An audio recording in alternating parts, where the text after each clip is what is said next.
Hello అండి. Welcome to Darshit talks. Prawns pickle ఎలా చేయాలో చూసేద్దామా?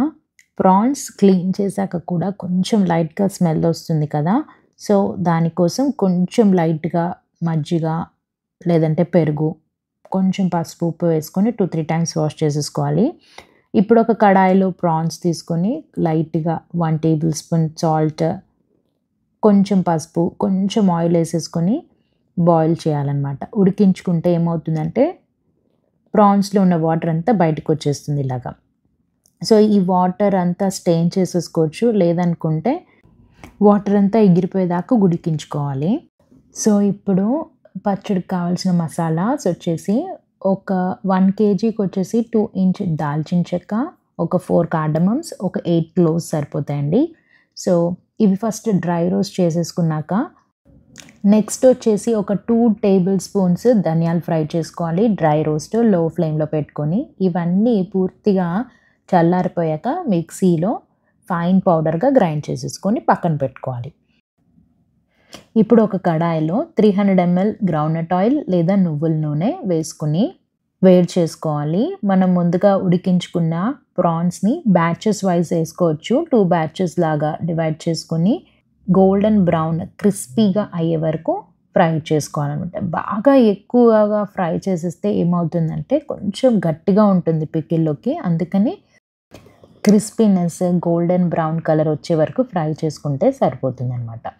ఇప్పుడు ఇవి పక్కన పెట్టేసుకొని ఫ్లేమ్‌ని లో ఫ్లేమ్‌లోకి టర్న్ చేసేసుకొని ఒక 4 tablespoons ginger garlic paste, ఫ్రెష్‌గా ప్రిపేర్ చేసుకున్న జింజర్ గార్లిక్ పేస్ట్ అయితే బావుంటుంది. వాటర్ అస్సలు ఉండకూడదు. నిల్వుండాలి కాబట్టి. సో, ఇది కూడా పచ్చివాసన అంతా పోయి గోల్డెన్ బ్రౌన్ కలర్ వచ్చే వరకు ఫ్రై చేసుకోవాలి. ఇప్పుడు అన్ని డ్రై ఇంగ్రీడియెంట్స్ యాడ్ చేసుకోవాలి వన్ బై వన్. ఫస్ట్ వచ్చేసి ఒక 4 టేబుల్ స్పూన్స్ రాక్ సాల్ట్, కల్లుప్పు డ్రై చేసుకొని మిక్సీ పట్టుకున్న రాక్ సాల్ట్ యాడ్ చేసుకోవాలి. సాల్ట్ యాడ్ చేసుకున్నాక ఒక 1 మినిట్ కొంచెం కదుపుతూ ఉండండి. సాల్ట్ అంతా కరిగిపోతుందనమాట. నెక్స్ట్ వచ్చేసి ఒక 8 table spoons chilli powder add చేసుకోవాలి. అంటే 4 టేబుల్ స్పూన్స్ సాల్ట్‌కి 8 టేబుల్ స్పూన్స్ కారం అనమాట.